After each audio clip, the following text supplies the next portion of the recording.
نحمده ونستعينه ونستغفره ونعوذ بالله من شرور أنفسنا ومن سيئات أعمالنا من يهده الله فلا مضل له ومن يضلل فلا هادي له وأشهد أن لا إله إلا الله وحده لا شريك له وأشهد أن محمدا عبده ورسوله صلى الله عليه وعلى آله وأصحابه ومن تبعهم بإحسان إلى يوم الدين أما بعد.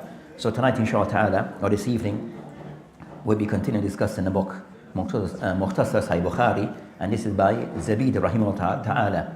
So we'll be continuing from Kitab al-Salat, what the author rahimahullah ta'ala mentioned regarding matters pertaining to a Sutra. So continue discussion regarding a Sutra. Continue. Aywa. So inshallah ta'ala, we'll have the hadith read as he mentioned, or we will discuss the hadith, Bab as-Salat khalfa na'im. Now the bab before that one, isn't it? Al-Ithim al-Mara bayn yaday al-Musalli. That's the one? نعم. أيوة طيب. أيوة هذا هو. بسم الله والصلاة والسلام على رسول الله. قال مؤلف رحمه الله. Chapter 9. The sins of the person who passes in front of a person offering the salah. Hadith number 321, narrated by Abi Juhaym radiyallahu anhu. Allah's Messenger sallallahu alayhi wasallam said, if a person who passes in front of another person in salah, prayer, knew the magnitude of his sin, he would prefer to wait for 40 days, months or years, rather than to pass in front of him. Abu an-Nadr said, I do not remember exactly whether he said 40 days, months or years. Now, so as the hadith is mentioned here regarding the hadith of Abi Juhaym, that the Prophet ﷺ mentioned hadith al-Yalim al-Mar, that discussed regarding that what's the consequence of the person who was to walk in between the person that who is praying and is Sutra. So Imam Bukhari, rahimahullah ta'ala, he mentioned al-Ithim al-Mar, that the sin upon the person who walks between the person that is praying. So they mentioned the hadith here that discussed this matter, where they mentioned that al-Yalim al-Mar, that if the person was aware of walking in between the person of the Sutra, ma alayhi min al-ithim. So it mentioned here in that it mentioned ma alayhim, ma alayhi min al-ithim. So in that wording, ma alayhi min al-ithim. So that part when he discussed concerning what's upon him regarding sin, that is a discussion. So a little bit matter which is technical in the science of hadith. So amongst ulama of hadith, they have a discussion regarding that this wording, min al-ithim, that it mentions that if the person knew, the one who walked between the person that is praying and his Sutra, if he knew of the degree of the sin involved. So they mentioned that this word min al-ithim, that of the ulama of hadith, that they discuss the matter which can be a bit technical, but they discuss regarding that this wording min al-ithim, is it actually a part of the hadith or not? Is it a part of the hadith or not? So you find that Ibn Rajab al-Hanbali in his, or Ibn Rajab, that, so even though I mentioned Ibn Rajab al-Hanbali, that he's a mujtahid, Ibn Rajab, that not per se that he's a rigid followers of the madhab of Hanabila. But in his explanation of, explanation here, that he mentioned this matter regarding that, a discussion between the ulama regarding is this wording actually a part of the hadith or not. So you might find that sometimes, so from this, he mentioned that min al-ithim, that sometimes with the hadith, the criticism of hadith could be just particular wording in the hadith. So it could be particular wording in the hadith. So it's not the entire hadith that is being criticized, but only just as a portion of the wording in the hadith is being criticized, as in this case. So what they mentioned regarding concerns, as he mentioned that, he mentioned here, فَقَدْ وَقَعَ فِي بَعْضِ النُّسُخ كتاب البخاري ومسلم أيضا ماذا عليه. So they mentioned that what have occurred in some of the books of Al-Bukhari and also Muslim, also that after the statement ماذا عليه, what mentioned after with min al-ithim, regarding ithim, here غير محفوظة, that is something which is not authentic. So the word غير محفوظة is a word that is used by the ulama, it means something it is not authentic. So based upon this, you have that discussion regarding, is this particular wording min al-ithim, of sin, is it a part of the hadith, the thing that the word that the Prophet actually said or not? So Ibn Rajab mentioned غير محفوظة. It is not something which is mahfuz. So as we mentioned, that has somewhat a discussion between the ulama regarding that particular wording in the hadith. Is it a part of the hadith or not? So this shows also the preciseness of the ulama of hadith and how meticulous they can be. And that is based upon different riwayat that they discuss regarding this matter, different riwayat regarding this matter. So certain wording of the hadith that is under criticism by some of the ulama of hadith. So they mentioned that الرواية الثوري Sufyan الثوري مدرج باللفظ يعني من الإثم. That what have been mentioned here, that it seems as if the riwayah, the narration of Al-Thawri, that when they mention that it includes this word min al-ithm, and that is somewhat they see it as mudraj. Mudraj, also next term that is used by the ulama of hadith. That's the next discussion regarding. It's a wording that have been entered in the hadith that is not from the hadith itself. So something that has been mentioned by someone other than the Prophet of Islam, but people may think it's a part of the hadith. Clear? That is mudraj. So in this case, they see that wording min al-ithm, right here, it seems as if it's the actual wording of the Prophet of Islam, but they mention that in reality it is not. So that wording is there to kind of someone to give some type of explanation of something. So maybe the wording of one of the narrators, but not from the Prophet of Islam directly. They call that mudraj. So that sometimes occur in hadith. But overall, as we mentioned, that there's a discussion regarding min al-ithm, is it actually a part of the hadith or not?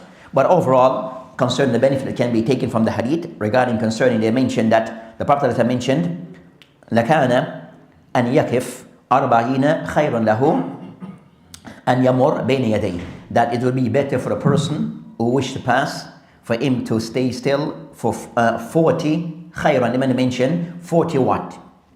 It's better for him than for him to go by the person who is praying. So the ulama mentioned that they mentioned regarding that in some narration regarding qala rawi. So one of the narrators that mentioned that he had mentioned la adri aqala arba'in yawman, that when they mentioned that the person to stand and wait for 40, is it 40 as it mentioned here, days or months or year? So it have a discussion. So it is unclear regarding this arba'in. Is it days, what is intended days, or 40 months, or is it 40 years the person should wait? Showing concern, that showing the seriousness of this matter, showing the seriousness and the gravity of the person going by the person who's praying. So you have that discussion result. That one narrator, he can somewhat give that explanation. And some narration mentioned that the person who mentioned qala rawi, is it Malik, or other narration mentioned Sufyan al-Thawri. So you have different of narration mentioned, that some of the narrators, they're the ones who kind of somewhat have mentioned unclear, was it 40, was it meant by days, months, or years? And other narrations. So with this hadith that they mentioned that there's a narration, also another narration in that with Ibn Majah. There's a narration with Ibn Majah that in his hadith that it mentioned regarding concern that it mentioned regarding Mia. It mentioned regarding the person waiting for 100 years. But I mentioned some kalam regarding that particular narration. There's some kalam regarding that particular narration of the hadith of Ibn Abbas. So the hadith of Ibn Abbas, that there's some kalam regarding that this wording regarding waiting for 100 years.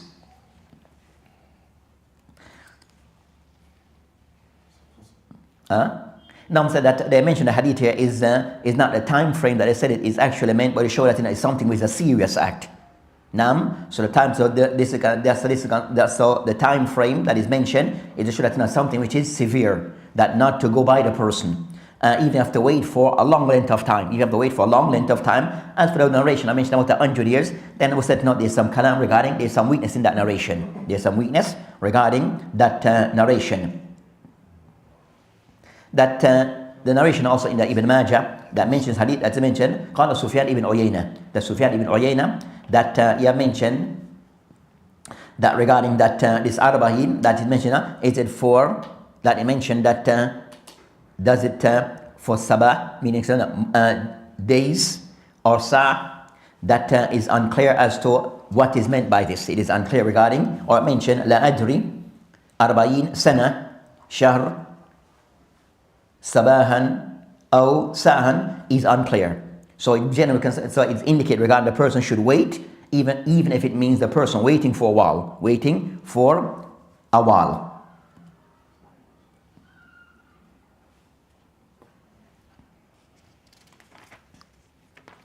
The narration of the Ibn Majah. In the Ibn Majah. In the Ibn Majah. That's the next hadith. So that's concerned the matter, but generally mentioned that is to show regarding the person that rather than walking in front, then it is more preferred for them that they should wait until the person ends the salat than to walk in front of the person who is praying and is sutra. So that's concerned to show that the matter is something which is stern to be done, or something which is a severe thing to be done. They mentioned regarding concerning the hadith overall, it showed that one, tahrim al-muru' bayna yaday musalli, that it is forbidden for one to walk in front of the one who is praying. Second, the hadith mentioned that this word arba'in, it mentioned a person a time frame that had been specified in the hadith. So based upon the show to know that is something that the person that should wait, should have patience and to wait, even the person wait for a little time, Then also third, they mentioned that it shows regarding the seriousness of a person walking in front of the person who's praying. So that's also the hadith shows that it's something which is considered to be sin for a person to walk in front of the person that is praying. That is something which is sinful. I mentioned min al-ithim. That is something which is a sin, according to what is mentioned also from the hadith,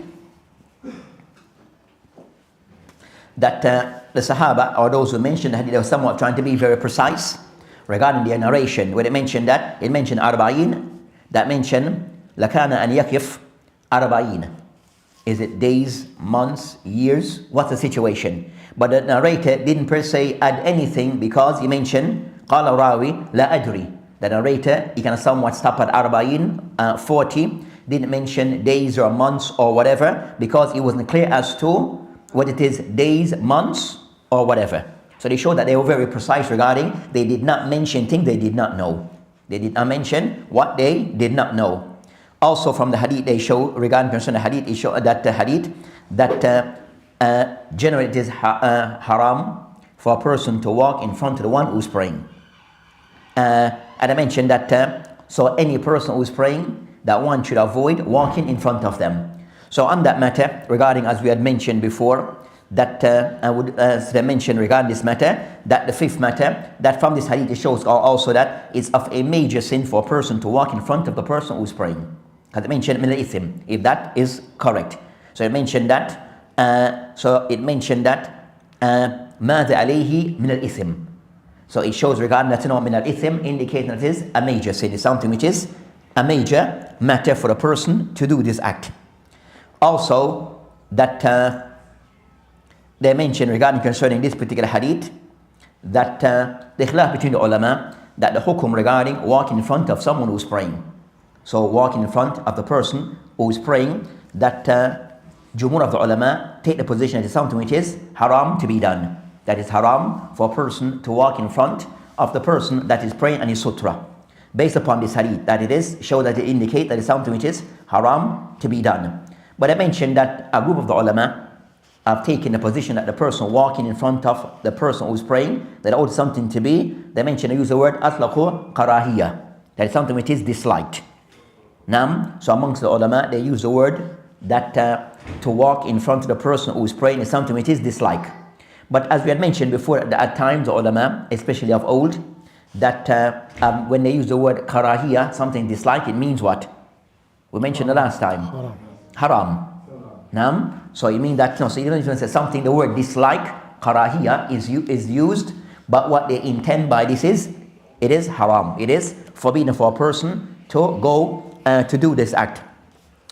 And so they use this hadith as their proof. Also, you have another opinion, that would be in fact the second opinion, that I mentioned, yakra wala yuhrim, that a person, it is disliked, but a person not doing something which is haram.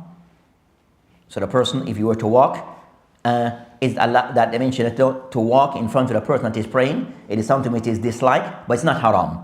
You're not doing something which is haram. And I mentioned waqawl ashabu Shafi'i, that is the view taken by some of the companions of Imam Shafi'i, that it is disliked, and but you're not doing something which is haram, so you're not sinful. And that may go into regarding the hadith. We said that the word was said that the part that he mentioned, min al-ithm, that there's some kalam about that part of the hadith. So because of the word min al-ithm, there's some kalam about that wording. So if we was to remove that, then so it is not something disliked, it is something which is disliked, but not to the extent of the person falling into something which is haram, according to that opinion. And I mentioned that Shafi rahimahullah ta'ala mentioned annahu mubah. That is something which is, and Shafi, in our book, Imam Shafi rahimahullah ta'ala, he has a book called Ikhtilaf al-Hadith. So Imam Shafi, and that book is in print, that the book is that is titled Ikhtilaf al-Hadith. Where he mentioned regarding person that he mentioned, that in that book he mentioned annahu mubah, ghayr makruh. That time for a person to walk in front of the person that is praying, it is something which is disliked. It mentioned it is mubah, and it is not disliked. So he give like some concession, some permissibility, that it is something which is allowed to be done, and they have their evidence. That's Imam Shafi. Imam Shafi. So you have different aqwal on the matter. Then, so I said that in the case of a person who is praying with his, then the matter regarding that we had discussed before, the person who is praying without a sutra. So that case that is being mentioned now is the person praying with a sutra. But the case of a person who is praying without a sutra and you need to pass, it's allowed. I mentioned that as we discussed before, the ulama, they discussed that the person that can pass, but they should pass a certain distance away from the person. That some mention that person distance, that it is, as we mentioned, 4 arm length or 3 arm length. Some mention the place you shouldn't pass to the distance of the person making sujood. And so that's of the aqwal of the ulama regarding. So of the mention you can pass, but you have to go past him of a certain distance. And some mention you shouldn't. As the hadith is general. The hadith is general, so you shouldn't pass in front of that person. What's the difference between someone praying with a sutra and without a sutra? So said the person said that hadith mentioned regarding praying with a sutra. So you have text regarding praying with a sutra.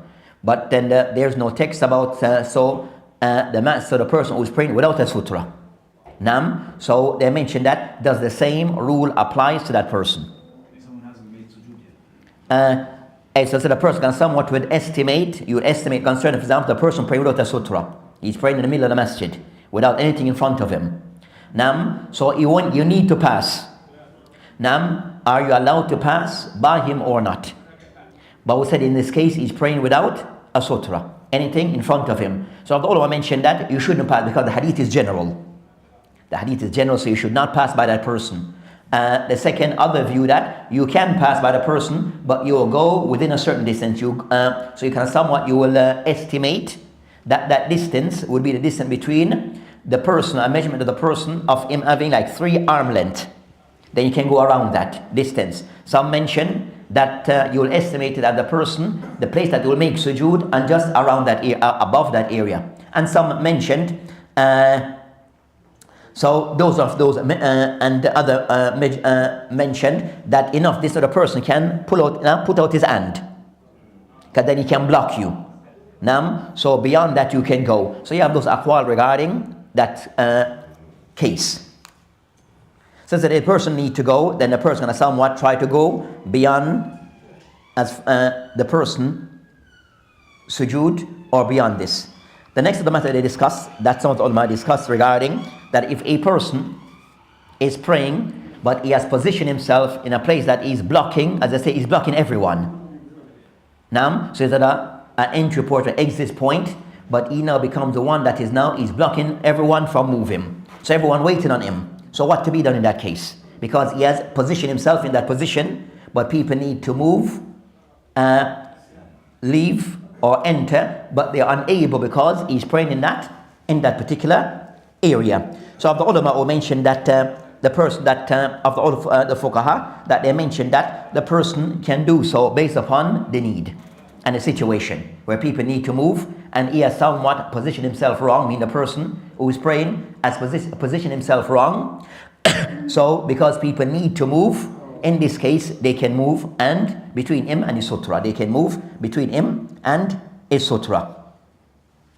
And there's no sin upon them. There's no sin upon them doing so. That's the view that taken by some of the ulama. So that's concerning of those matters that is mentioned within this hadith. So overall concern this hadith, it shows regarding that the person not going between the person and the sutra while they're praying.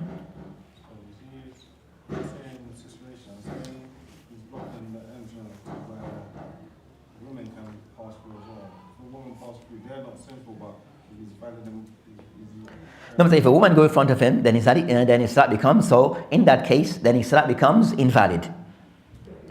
So whether he's blocking the entrance or praying anywhere that if a woman was to go by him, then as we discussed before, then of the aqwal of the ulama, that his salat is invalid. That's the call taken by some of the ulama, not all of the ulama, but some of the ulama, and that call seems stronger based upon the hadith.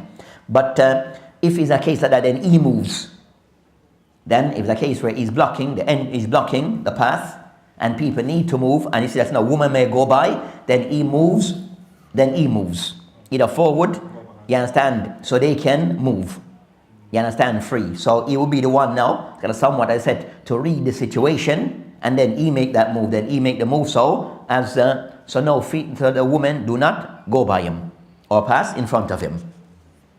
Come to the thing, because the person who is praying, it doesn't mean that he lost his mind. Now, so he has to be the one, because someone to be able to can judge his own situation. That if he's blocking the way, then he may, in his assessment, in his judgment, he may say, maybe it's for me to move.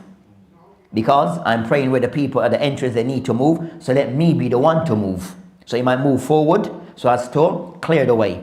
And also, if it's the situation where that the female that needs to be passed, that need to go by, then also he has to assess the situation. I need to move.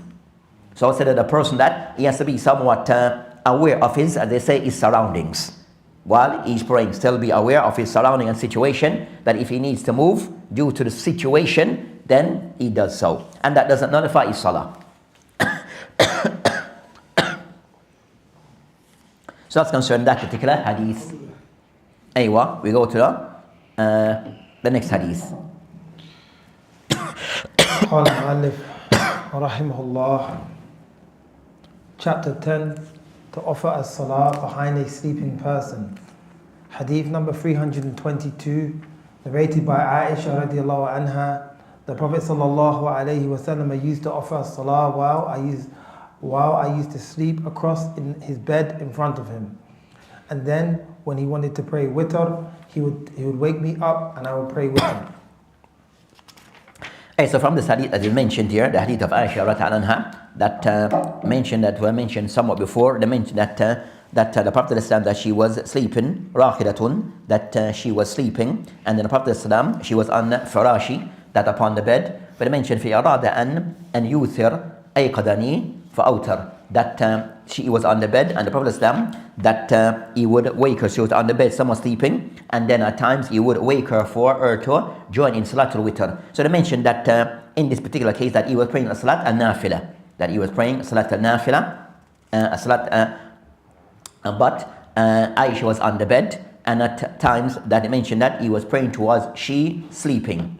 But then was time for al-Witr, then he would wake her. He would wake her for a Salat al-Witr. So it shows regarding concerning this particular hadith that they mentioned Imam Bukhari rahimahullah ta'ala and mentioned this hadith as a kind of somewhat to clarify regarding a view held by some that it is not allowed to pray behind someone that is na'im. That is not allowed to pray behind someone that is asleep. So he mentions hadith to show that it is allowed based upon the Prophet ﷺ, that he prayed towards his wife while she was asleep, but then when it was time to make al-witr, then also he would wake her for her to join him in witr. So the mentioned things prove that it is allowed to pray behind someone that is lying, either they're awake or not awake. That is allowed, and can use them as a sutra, and you can use them as a sutra. So they mentioned in this case that he used his wife as a sutra, or she was there in front of him, where that she was not per se moving in between him, but she was still. So the person is still. Then you can use them as a sutra, even if it's a female, even that a female, and she does not nullify the person's salat, and she's not moving between him and his sutra. So if she's still, then that she can serve as is sutra.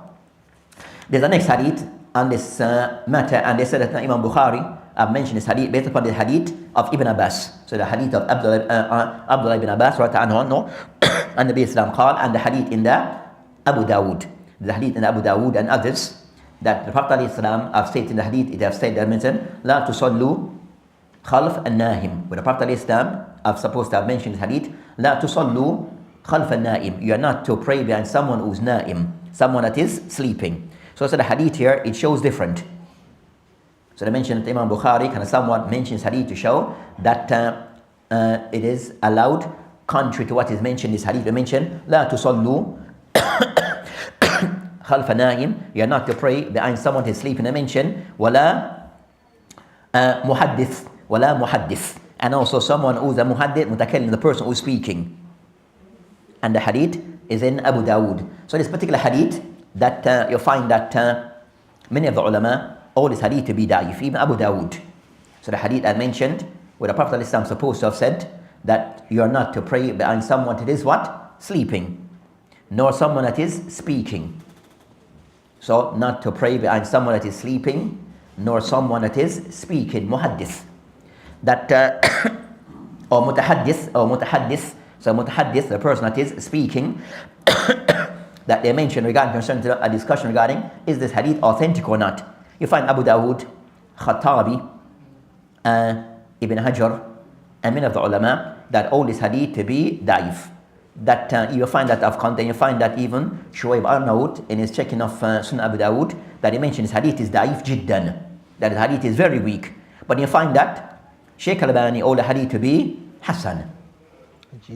So you find that Sheikh Al-Albani, that all the hadith to be Hasan, which is aywa, that if contemporaries, Sheikh Arnaud, who's a contemporary of Sheikh Al-Albani, both from the same country, but Sheikh Shuaib Arnaud, he graded this hadith as being da'if jiddan, very weak hadith. So hadith weakness, they fall into three categories. Mawdu', which is the worst degree of weakness. And you have mawdu', and I would say hadith which is fabricated as the worst of hadith, or what is said to be hadith. The second degree is da'if jiddan. So da'if jiddan, also hadith was very weak. Fihi matruk, and the likes. So the hadith was said to be da'if jiddan, is of that category said to be very weak. Then you have da'if, which is said da'if yasir, that is slight weakness, but it is weak. So we said that Sheikh Al-Albani, so then you have Hasan, which is hadith maqbool. So we said between Hasan and da'if jiddan is like a lot of grounds to be covered. A lot of grounds to be covered. So it's a marked difference to say hadith is Hasan and a person said hadith is da'if jiddan. So find out that type of, so it means that it means that matter needs to be looked into much further. I would say that majority seem to be more in line with the hadith being weak, but then we'll find that others who hold the hadith to be Hasan of the ulama of contemporary times. We find that even other contemporaries is of a completely different ruling. So what? How is this?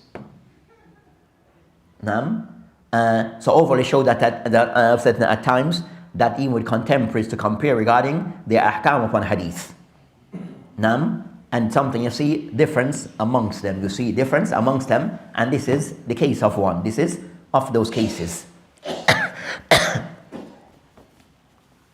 So as I said, the hadith kind of somewhat according to those who always say so. So that hadith is of those hadith that they use regarding that one is not to pray towards someone who is sleeping. Then they mention regarding concerning the account, they mention that from this, that of the ulama who may concern to know that one, that Mujahid, Taus, Imam Malik, that and also they mention Ahmad bin Hanbal, that they mention that it is that it is disliked for one to pray behind someone who is sleeping. So to pray behind someone, towards someone, to pray towards someone who is sleeping, it is something which is disliked. That's the call of Mujahid, Taus, Malik, Ahmed, and others, that they see that is disliked to do so. Then as they mentioned that often the person that they can be a distraction. They can be a distraction. Regarding Ahmed, also of another view, we mentioned that he make a distinction that he dislike severely. He can someone say it is dislike to pray behind someone that is sleeping regarding the salat which is farida, but allowed for the salat which is nafila. So it's dislike in the compulsory salat to pray towards someone that is sleeping, but is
Yeah, turn off please.